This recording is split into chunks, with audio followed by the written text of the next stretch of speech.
The supermarket was buzzing with weekend shoppers when an elderly woman's voice suddenly sliced through the noise like a blade. "Go back to the jungle where you belong." She spat at a calm, well-dressed black man standing in line. Gasps filled the store. Phones came out. But what happened next no one expected. The man didn't shout. He didn't curse. His response silenced the entire crowd and brought many to tears. The air inside the neighborhood supermarket was thick with the smell of fresh bread and roasted chicken. Shoppers moved slowly through the aisles, pushing carts filled with cereal, boxes, fruits, and weekend groceries. The murmur of casual conversations, the occasional laugh, and the rhythmic beeping of checkout scanners created a familiar weekend buzz. At checkout lane 6, Isaiah Thompson stood quietly in line, holding a small basket, just eggs, bread, and a bottle of milk. His large hands were weathered and strong, but they held the items with a gentleness that came from years of self-control. On his head sat a worn Army veteran cap stitched with gold thread that read U.S. Army Retired. His back was straight, his shoulders proud, and his face calm, as if sculpted from stone. Behind him stood an older woman, perhaps in her late 60s. Her hair was neatly curled, and she wore a stiff expression of disapproval, as if the world had offended her simply by existing. She shifted impatiently, tapping her foot and glancing around with disdain. She muttered something under her breath, just loud enough for others to hear. "Figures," she said. "You people always hold up the line." Isaiah didn't turn around. It heard worse. Life had taught him when to ignore ignorance and when to confront it. But then, louder this time, the woman spoke again, this time with venom. "Why don't you just go back to the jungle where you belong?" It was like the air had been sucked out of the building. A sudden silence replaced the background noise of beeps and chatter. The cashier froze. A woman in another line gasped. A young man holding a baby turned his head slowly. Eyes widened. Phones slipped from pockets and bags. Cameras began rolling. The tension was sharp and suffocating. Isaiah turned slowly, not out of anger, but out of sheer disbelief that someone still carried this much hate in 2025. His face showed no rage, only a deep, aching disappointment. He looked the woman in the eyes, not with fury but with something far more powerful, calm strength. The woman didn't flinch. Maybe she expected him to shout or lash out, to give her a reason to feel like a victim. But he didn't. Instead, Isaiah looked to the manager, who was already walking over with nervous steps. "Can I borrow the store microphone?" Isaiah asked, his voice low but firm. The manager, unsure of what was about to happen, hesitated. The crowd was frozen in suspense. The cashier handed the microphone over. Sensing something important was about to happen, Isaiah stepped forward and cleared his throat. The microphone cracked and hissed slightly. "My name is Isaiah Thompson," he began, his voice steady but heavy with purpose. "I was born in this city, raised on the south side. I joined the army at 19, fought in Iraq and Afghanistan, served 22 years, carried brothers out of fire, held hands with dying soldiers, some of them white, some of them black, all of them human." His voice echoed through the store. No one moved. The woman who insulted him crossed her arms tightly and looked away, but her face began to twitch. With unease, Isaiah continued, "I don't hate you, ma'am. I've seen hate, real hate. I've watched men scream for their mothers while taking their last breath in a desert thousands of miles away. I've seen what hate does to the human soul, and I promised myself I'd never carry it inside me." A few murmurs of agreement stirred in the crowd. A child peeked from behind her father's legs, wide-eyed, holding a small toy. He turned to the woman again, the microphone still in his hand. "You told me to go back to the jungle," he said. "Let me tell you something.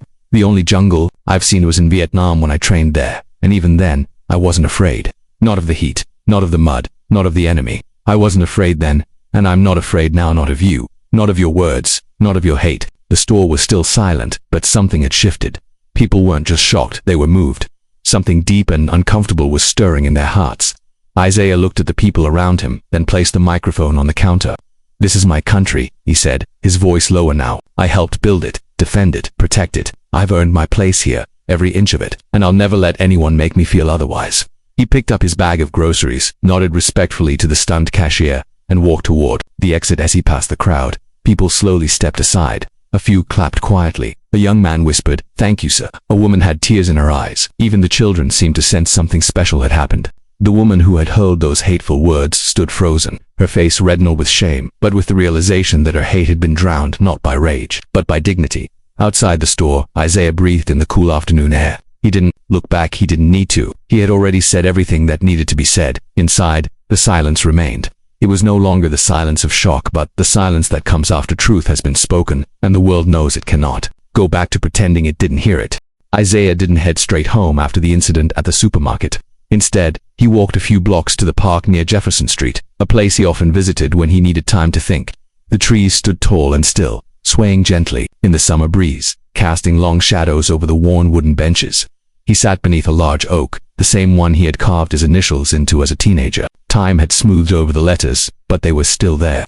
Like a quiet reminder that the past doesn't disappear, it just grows older with you. He closed his eyes and took a deep breath, trying to shake off the heaviness in his chest, not from the woman's words, but from the memories they had dragged up from deep inside him, memories he rarely visited. As much as Isaiah had learned to live with grace, it didn't mean the pain wasn't real. Words like "go back and you people" weren't new to him. He had heard them in his childhood, whispered by teachers who treated him differently, and shouted by grown men when he was just a boy walking home from school. He had carried those wounds into adulthood. The military gave him discipline, purpose, and a way to fight for something bigger than himself. But even in uniform, he wasn't immune. In one mission briefing, a fellow soldier once said, "Don't worry, Thompson blends in with the night." They had all laughed. So had he back then. It felt safer to laugh than to protest. Now, decades later, it still followed him. Racism didn't always scream. Sometimes it just whispered behind your back, or showed up in the way people watched you too closely in stores, or locked their car doors when you walked past. Isaiah had learned to live with it, not because it was acceptable, but because he refused to let it poison his heart. But today, in front of so many eyes, it had returned loudly and shamelessly, and while he had responded with strength, inside, he still felt the sting. He didn't want to be a hero, he just wanted to buy his groceries and go home. As he sat quietly, a young woman approached with cautious steps. She looked to be in her 20s, holding a notepad and pen. "Excuse me," she said softly. "Are you Mr. Thompson?" He nodded slowly. "I was in the store today," she said. "I saw everything. I'm a journalism student at the university, and I was wondering if I could ask you a few questions for an article. What you said moved me. It moved everyone." Isaiah looked at her kindly but with tired eyes. "You want to write a story about me?" he asked. She nodded. "Not just about what happened, about you." He hesitated for a moment before motioning for her to sit. "All right," he said, "but you won't find a hero here. Just a tired man who's seen too much." She smiled and opened her notebook. "That's exactly the story people need to hear," she replied as she began asking questions. Isaiah found himself speaking more openly than he had in years. He talked about growing up in a segregated neighborhood, the pain of losing his father at a young age, and how joining the army wasn't just about duty, it was about proving he belonged. "There were nights," he said quietly, "when I was more afraid of the people in my own unit than the ones we were sent to fight." The young woman looked up. "Surprised because of your race?" she asked. He nodded. "Racism doesn't stop at borders. I didn't get a break just because I wore a uniform." He shared stories of kindness too, of fellow soldiers who had his back, of the child he rescued from a burning village, of the time an enemy soldier handed him a photograph of his family before dying. "War shows you who people really are," he said. "Some lose their humanity, others find it." His voice grew softer. "I don't hate that woman from the store. I feel sorry for her. She's stuck in a prison of her own mind." The journalist listened intently, scribbling notes. She wasn't just hearing a story, she was witnessing a man unravel years of pain with quiet strength. When she finally stood to leave, she thanked him not just for his time, but for his honesty. "I'll make sure your story is told right," she said. He nodded. "Make sure they understand it's not just about me. It's about every man and woman who carries wounds that never bleed." As she walked away, Isaiah sat for a while longer, watching the sun dip below the horizon. Children laughed in the distance, their joy untouched by the world's ugliness. For a brief moment, he smiled. He knew the story wasn't over. He didn't know what would come next, but he hoped that maybe, just maybe, his words had sparked something, not just a viral video or an article, but a conversation. And conversations, he believed, were where healing begins. The article came out just 2 days later, titled "The Man Who Answered Hate with Honor." It quickly spread beyond the university paper, landing on local news sites and then traveling across the internet like wildfire. The story was shared by teachers, veterans, parents, and even politicians. People flooded the comments with words of support, calling Isaiah a symbol of dignity in a time of division.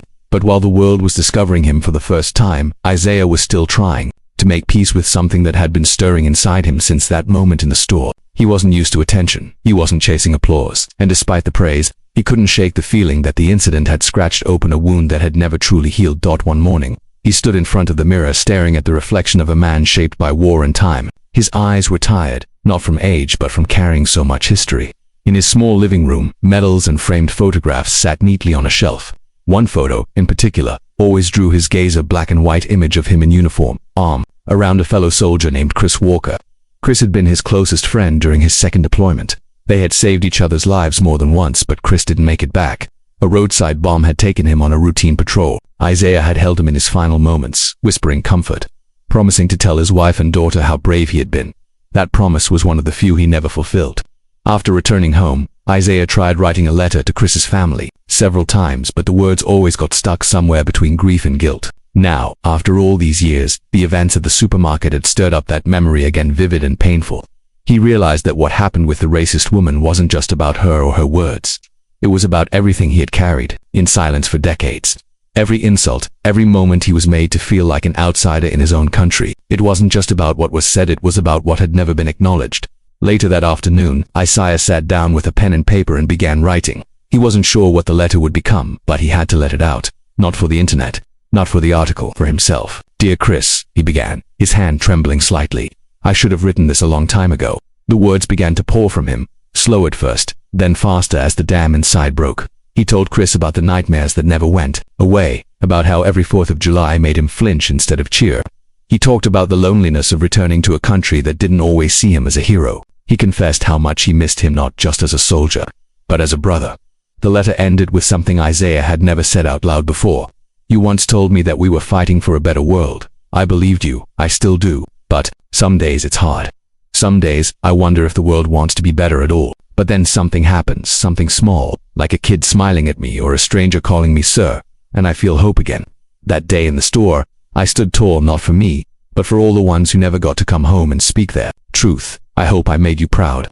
He folded the letter carefully and tucked it inside a box where he kept his most sacred things. It didn't need to be mailed. It just needed to be said. The next day he was invited to speak at a local high school. At first, he wanted to say no. What could he possibly say to a group of teenagers who were buried in their phones and disconnected from history?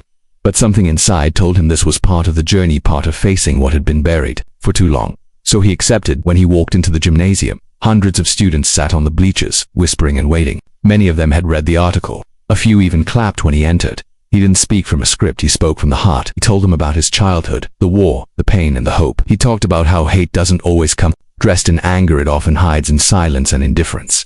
And then he told them about Chris. "I lost a brother over there," he said, "and when I came back, I lost parts of myself too. But every time I speak the truth, I get a little bit of it back."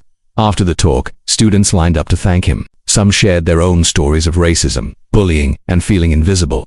Isaiah listened to each one, offering a kind word, a nod, or just his presence. He didn't see himself as a hero, but in their eyes he was one. That night he sat on his porch under a sky full of stars. The world was noisy, gay news headlines, social media posts, invitations to speak, but for a moment, he allowed himself to feel quiet. He had spoken, he had healed a little, and somewhere he hoped Chris was listening. Days turned into a week, and Isaiah's story continued to ripple through the town like waves in a still pond. People stopped him on the street, shook his hand at the grocery store, and sent letters to his modest mailbox just to thank him for standing with such grace. Yet, through it all, Isaiah remained humble, always reminding anyone who praised him that he was just a man trying to live with dignity. But deep inside, something still lingered unfinished, unresolved. The woman who had sparked this firestorm hadn't been seen since that day at the supermarket. Some said she was embarrassed and hiding. Others said she didn't care. But Isaiah wasn't the kind of man to leave things broken without at least trying to fix them. It was a chilly Thursday morning when a knock came at his door. Isaiah opened it to find a middle-aged man in a neatly pressed shirt standing nervously on the porch. "Mr. Thompson?" the man asked. "My name's David Monroe. I'm Angela's son." Isaiah's eyes narrowed slightly, not in anger but in curiosity. "Angela?" he asked, even though he knew. "The woman from the store," David said softly. "She's my mother." A long pause followed, filled only by the wind rustling the trees nearby. "May I come in?" the man asked. Isaiah studied him for a moment before nodding and stepping aside. They sat across from each other in the small, warm living room where the sunlight fell gently on the floor through half-open blinds. David held his hat in his hands, twisting it nervously. "First I want to say, I'm sorry," he said. "What my mother said to you, it was wrong. There's no excuse for it. She was raised with a certain mindset, and I've tried all my life to challenge it. But that day when I saw the video, I realized just how deep that mindset still runs." Isaiah listened quietly, his hands folded on his lap. He wasn't angry. He was listening the way a man does when he's learned patience through years of pain. David took a breath. "She hasn't left the house since you won't talk to anyone. But last night, she asked about you. She said she wanted to speak with you if you'd be willing." Isaiah raised an eyebrow. He hadn't expected that. Part of him wanted to turn the offer down. He had nothing to prove, but another part, the larger part, knew this was more than just a conversation. This was an opportunity to close a chapter not with silence, but with truth. Later that day, Isaiah stood on a front porch in a quiet neighborhood on the edge of town. The house was well kept with trimmed hedges and a small flag fluttering by the mailbox. He knocked gently. After a moment, the door creaked open. Angela Monroe stood there, smaller than he remembered, wrapped in a sweater, her eyes red and tired. She looked at him like a woman who had traveled through shame and come out the other side, still bruised. "Mr. Thompson," she said, her voice low. "Thank you for coming." He nodded and stepped inside.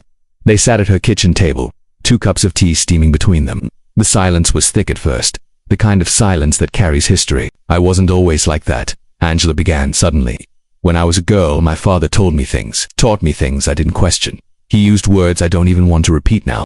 Back then, I didn't know how wrong it was. I didn't know any better. And then I got older, and the world started changing. But I didn't. I held on to that bitterness like it was part of who I was." Isaiah watched her, saying nothing. She looked up at him, eyes welling.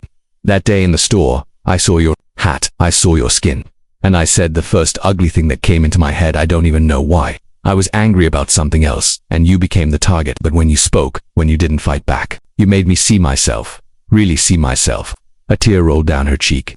"I was ashamed, Mr. Thompson, not just of what I said, but of how small I've let my heart become." Isaiah finally spoke, his voice steady and kind. "You can't change the past, but you can decide what kind of person you want to be from this moment on." Angela nodded, wiping her tears. "I don't expect you to forgive me," she said, "but I needed you to know that I'm trying to be better. I'm trying to unlearn what I should have never accepted in the first place." Isaiah reached across the table and gently placed his hand on hers. "Forgiveness isn't something you give to forget," he said. "It's something you give so you can move forward, so no one stays stuck in the worst version of themselves." For a moment, time, it seemed to pause. The two of them sat there, two people from different worlds, brought together not by hate, but by the decision to rise above it. When Isaiah left the house, the sun was beginning to set. The sky burned with shades of orange and gold, like a quiet promise. He felt lighter, not because the pain was gone, but because the weight of bitterness wasn't his to carry anymore. Some wounds still ached, but they no longer defined him. And as he walked down the sidewalk, he understood something he hadn't before. Sometimes the most powerful change begins with listening even when it hurts. The following weeks unfolded like the turning of soft, fragile pages, each day quieter, yet more meaningful than the last. Isaiah had returned to his usual routines: morning walks, visits to the community center, and volunteering at the local library. But something in him had shifted, not just from the supermarket incident, or the viral article, or even his emotional meeting with Angela Monroe. It was the culmination of everything. For the first time in years, he felt seen, not just as a veteran, or a black man, or someone who had lived through pain, but as a complete human being, with a voice that mattered beyond the battles he'd survived. He didn't walk with more pride. Now he had always carried that with him. But he did walk with a deeper peace, the kind that comes when you stop carrying burdens that were never yours to hold. Angela, true to her word, had begun attending community workshops about race, history, and reconciliation. She had even stood up at one, with trembling hands and a soft voice, and told the story of what happened that day at the supermarket, not to gain sympathy, but to show what hate could do if left unchecked, and how humility could change everything. Some rolled their eyes, unsure of her sincerity, but others listened. A few even cried. Isaiah never asked her to do it, and he never watched her speak. But when he heard about it, he smiled quietly. People change not when they're told to, but when their hearts finally feel the truth. One afternoon, as Isaiah was organizing donated books at the library, he found a small envelope tucked into a copy of To Kill a Mockingbird. His name was written in neat, shaky cursive. Inside was a handwritten note from Angela. "I used to see the world in black and white. Now I'm learning to see color not as a threat, but as a gift. Thank you." He folded the note gently and slipped it into his pocket.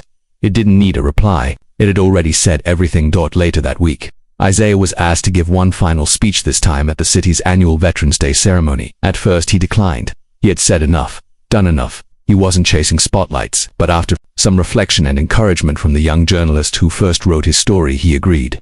On the day of the event, a crowd gathered in the town square. Flags waved softly in the breeze. Children sat on their parents' shoulders. Veterans old and young wore their uniforms with pride.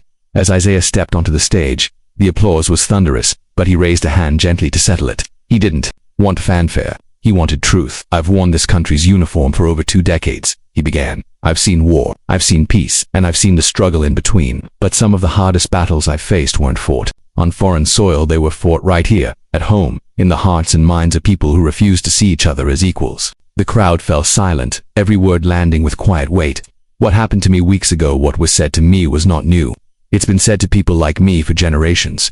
The difference now is that we're finally speaking back, not with fists, not with fury, but with truth, dignity, and the refusal to shrink." He paused and looked out at the crowd. "To those who still carry hate in their hearts, I say this: it is never too late to learn. It is never too late to change. but you have to choose it. No one can make that decision for you. And to those who have been on the receiving end of hate, don't let it define you. Stand tall, speak clearly, walk forward. The final applause came not with cheering, but with reverent silence, followed by a slow, powerful standing ovation. For the first time, Isaiah didn't shrink from the attention. He accepted it not for ego, but because the message had found its home. That night, Isaiah sat on his front porch under a sky full of stars, a warm cup of tea in his hands and a familiar peace resting over his shoulders.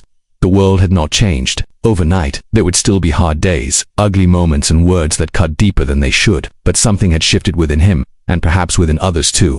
He thought of Chris, his old friend, and imagined him smiling somewhere, beyond the stars, proud of the man he had become. The wind moved softly through the trees as Isaiah leaned back in his chair. Across the street, children played in the fading light, their laughter echoing through the neighborhood. He watched them, black, white, brown, running side by side, unaware of the battles their elders had fought so they could run free. In that moment, Isaiah realized something profound. The story that had begun with hatred had not ended with revenge or bitterness. It had ended with healing, with growth, with courage, and most of all with hope.